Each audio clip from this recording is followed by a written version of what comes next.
Hello అందరికీ welcome to Milky టాక్స్లో ఈరోజు thread piping video అయితే అప్లోడ్ చేశానండి. చాలా సింపుల్ అండి, ఈజీగా వేసుకోవచ్చు. ముందుగా మనం క్రాస్ పీస్ తీసుకొని మనం దేనికైతే పైపింగ్ వేయాలనుకున్నామో దానికి అటాచ్ చేయండి. తర్వాత వీడియోలో చూపించిన విధంగా థ్రెడ్ మధ్యలో పెట్టి పక్కనే ఒక స్టిచ్ వేసుకోండి. తర్వాత దాని పక్కన ఇంకో స్టిచ్ వేసుకున్నారంటే అంతేనండి, చాలా సింపుల్గా అయిపోతుంది పైపింగ్. ఎవరైనా కొత్తగా టైలరింగ్ నేర్చుకునే వాళ్ళు కూడా ఈజీగా వేసుకోవచ్చండి. చాలా సింపుల్ అండ్ నీట్గా వస్తుంది పైపింగ్. మనం రౌండ్ నెక్స్ కూడా క్రాస్ పీస్ తీసుకున్నామంటే ఈజీగా వస్తుందండి, నీట్గా వస్తుంది పైపింగ్.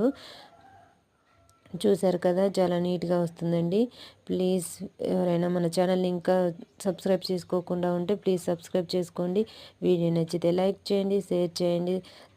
ఇక్కడ నుంచి మన ఛానల్లో టైలరింగ్ వీడియోస్ కూడా అప్లోడ్ చేస్తానండి. Please support me. Thank you for watching.